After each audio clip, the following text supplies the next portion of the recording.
Hey everyone, are you visiting Walt Disney World soon and want some tips on how to save money? Well, I got you right now, right here, so let's get right into it. Today I'm going to be telling you about Disney pin trading. I'm going to be teaching you everything I know about Disney pin trading, and I've been doing it for like 3 years now. So let's get right into it. First up, I'm going to tell you where to find Disney pins at a really good, affordable price. First up, you're going to want to go check out some of your local flea markets. Here you'll find people reselling pins, and you can usually negotiate and get them down to like $1 a pin. You can also go check out some thrift stores and try to get some cheap. Or the best way is to join some of the pin trading groups on Facebook. Or looking at Facebook Marketplace, seeing if anyone locally has any Disney pins they're willing to trade or sell you cheaper. So, when doing this, you need to make sure you don't buy any what they call scrapper pins. These are fake pins. These are pins that Disney makes them usually, but it's like they're not up to the Disney quality because Disney wants really high quality merchandise. They won't be selling anything that's like streaky or has scratches or has paint dips. These are things you want to look for. Let me show you some examples of Disney scrappers.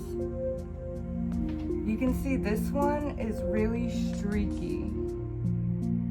That's a scrapper pin that Disney discarded because it wasn't up to par.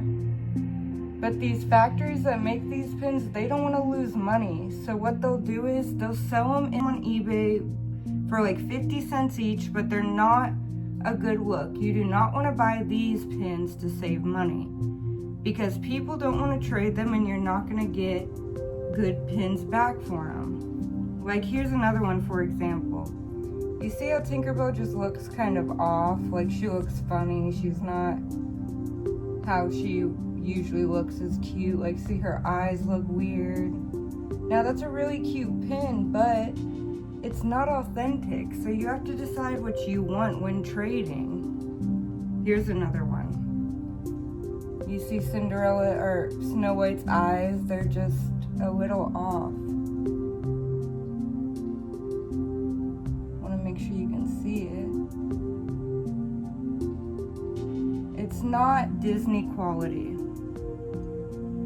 Now let me show you some Disney quality pins that you should be looking for when you're trading in the parks or when you're going to buy pins from the flea market or wherever you end up finding them on Facebook. Like that is a good quality pin. Disney, there's no paint dips, there's no scuffs. It's a really nice pin. Okay, here's another one. Here's a common newer hidden Mickey. That's an authentic pin. Now recently, since 2023, Disney started putting this little diamond Mickey in the corner, trying to help quality control and help with the scrapper problem. But the thing is now companies are still using that, so it's hard to tell. So some Disney pins that are authentic will have this sign, some won't, some scrappers will have them, but you just have to make sure your Disney pin, like the back, is eligible, it's clear. Disney's not going to put out pins you can't read the back and that they look low quality. Like for example, here's the back of that Tinkerbell pin. Oops. Here's the back of that Tinkerbell pin. You see, it's just not normal what Disney gives off. That's the back of the Snow White. So you have to be careful when you're looking. Like you see the paint dips in this. You see that's not smooth and indents a little bit. That's not what you're looking for when you're looking for a authentic Disney pin. And there's the back of that. See how it's like, looks just not quality. It's not a quality Disney pin. So this is one they threw to the side and they said, hey, we're not selling this in the parks, but those companies will sell them on eBay. So you don't want to get into pins like this. You want to find more like, here's a common one. You could still find this for $1 somewhere, and it's a real authentic Disney pin. People will be willing to trade you for it, or you can up-trade it on a board if you find like a new mystery box pin. That's a good one you could buy and retrade for. Now let's do a little test. Is this a real authentic Disney pin, or is this a scrapper?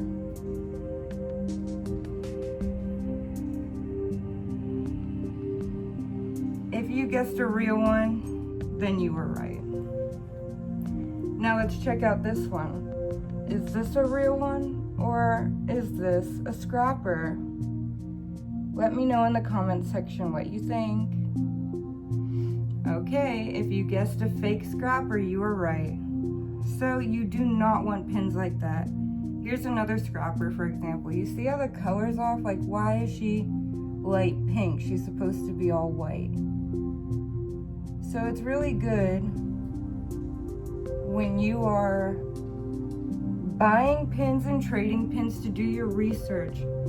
Look up the pins that people are most interested in, and you want to try to find those when trading at the park. So now that we know the difference between a scrapper and a real pin, once you go and buy these pins and you have a nice collection going, maybe a little pin folio full of these pins, you're ready to go trade in the parks. Now you know what pins to look for because you did your research on Instagram pages and Facebook groups. You know pins that people are looking for. You know the best option. Now you want to know where to go to trade in Disney World to find great pins. Now you can go to any cast member and you can ask them, hey, do you have any pins to trade? Sometimes they have them and they're not always visible, so make sure you're asking all of the cast members. Take a look, don't trade for any scrapper pins. You want to only trade for authentic pins. Even if they're not your character, trade for them anyway. Because once you have gotten a good amount of mystery box pins or hidden Mickey pins, you can go to places like Sid's in Hollywood Studios. You can go to under Spaceship Earth. There's usually a lot of people pin trading. Or in Frontierland in Magic Kingdom. Now, if you don't have a park ticket, you can even go to Disney Springs and trade in their Disney pin store. These are great ways to find people like me and you, make some friends, trade a little bit, and find some pins you actually want for your collection. Now, once you have a good amount of pins to trade, you can also go to some of the events in Orlando. They have a lot of pin trading events in Kissimmee and Orlando area where you could go and sell these pins to people, or you can ask them about bulk trading.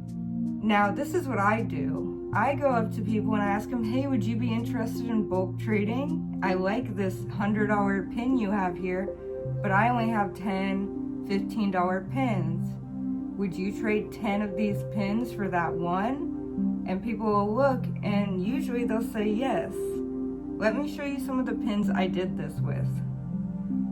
Here is a nice big Flounder and Sebastian pin. I collect Ariel, so I have a lot of Ariel pins in my collection. That's a really nice one. Now here I have a fantasy pin, limited edition of 20, so they only made 20 of these. Now a fantasy pin isn't from Disney, but they're nice quality pins that people make and sell, and that is a beautiful pin. It's Ariel with all of her sisters. Now I have another one This one, see the back, Ellie of 100. They were selling it for $65. I can tell you I did not pay $65 for this. But I did trade some of my pins for it. Isn't that so cute? Ariel and Vanessa. I love Vanessa. She's such an iconic character. Now another one I traded for is this Disney castle. Now that's an authentic Disney made pin. It's a limited release.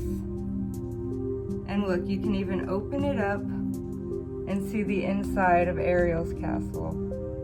Isn't that so cool? And I didn't even spend money on this. I traded. I just kept up trading and found some cool friends, and they love to trade with me. They're really awesome. There's another one I traded for. Isn't that so cool?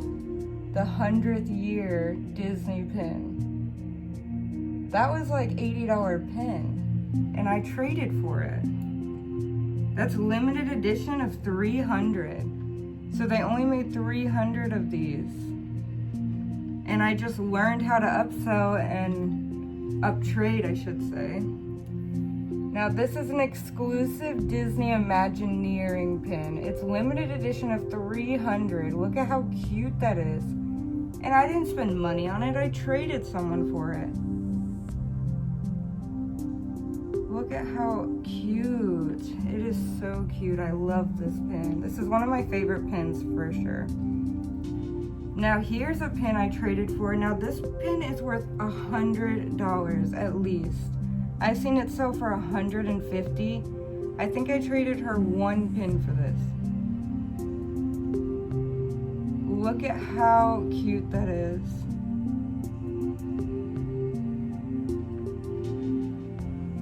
Here's another one I traded for. I traded for this. I did not pay for it. I did not pay much for it. So that's definitely a great thing to keep in mind when visiting the parks. Now they do these events like every Saturday, like 4 times a month in Kissimmee and Orlando. So there should be an event while you're on your trip. So I hope that you learned a lot from this video. I hope you subscribe and follow me for more Disney tips, and I hope you have a great Disney trip. Thanks for watching.